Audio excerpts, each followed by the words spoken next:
میرے آقا صلی اللہ تعالیٰ علیہ وسلم کی بارگاہ بےکسوانہ میں ایک صحابی حاضر ہوتے ہیں. عرض کرتے ہیں یا رسول اللہ صلی اللہ تعالیٰ علیہ وسلم، میں قرض کے بوجھ کے نیچے دبا رہتا ہوں، تنگ دستی کا شکار ہوں. اپنی طرف سے میں نے بڑی کوشش کی کہ میرا قرض اتر جائے اور کم از کم 2 وقت پیٹ بھر کے کھانا ہی میسر آ جائے، لیکن بات نہیں بن سکی، اس لیے آپ کی بارگاہ میں حاضر ہو گیا ہوں. تو میرے آقا صلی اللہ علیہ وسلم نے ارشاد فرمایا میرے صحابی 3 کام تم کر لیا کرو. کتنے جی؟ 3 کام. تھوڑا سوچیے بات. 3 کام تم کر لیا کرو، تیرے گھر میں خیر و برکت کی میں ضمانت یہ دیتا ہوں.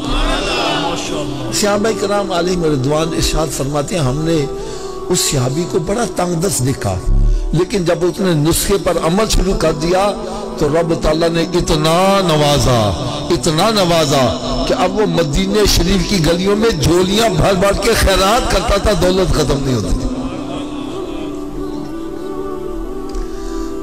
اچھا، میں تحدیث نعمت کے طور پر اپنی بھی بات بتلا دوں.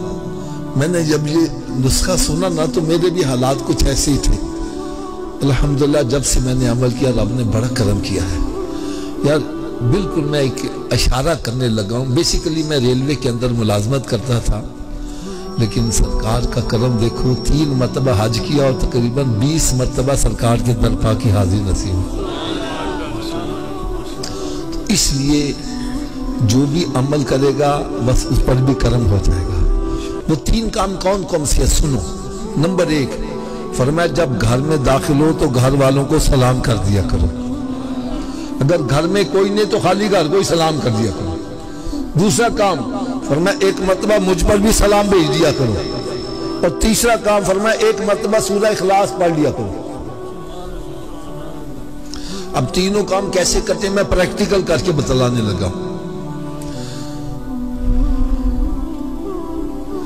جیسے میں گھر میں داخل ہوا تو اونچی آواز سے کہتا السلام علیکم، پھر عائشہ سے کہتا السلام علیکہ یا رسول اللہ وعلی آلکہ واصحابکہ یا حبیب اللہ، بسم اللہ الرحمن الرحیم، قل هو اللہ احد اللہ الصمد لم یلد ولم یولد ولم یکن لہ کفوا احد. یہ کام مشکل ہے کہ آسان ہے؟ سبھی کر لو گے انشاءاللہ. آواز کم ہو گئی ہے. اچھا، آپ سب کے دل میں شوق تو پیدا ہوا ہوگا کہ ہم کر لیں گے، لیکن آپ بھول بھی جاؤ گے. تو یاد رکھنے کا بھی نسخہ بتلا دوں. یاد رکھنے کے 2 نسخے بتلا دوں. پہلا نسخہ یہ ہے جو بھی ملے اس سے کہا بھائی تم ہی 3 کام کر لیا کر، بھائی تم ہی 3 کام کر، بھائی آپ بھی 3 کام کر لیا کرو. جب آپ کسی کا بھلا چاہو گے تمہارا بھلا خود بخود ہی ہوتا چلا جائے گا. اور دوسرا نسخہ کیا ہے؟ آپ اپنے گھر میں داخل ہو گئے، بعد میں یاد ہو میں 3 کام کرنے سی، تو بھائی گھر سے پھر باہر آ جاؤ، پھر داخل ہو گئے 3 کام کر.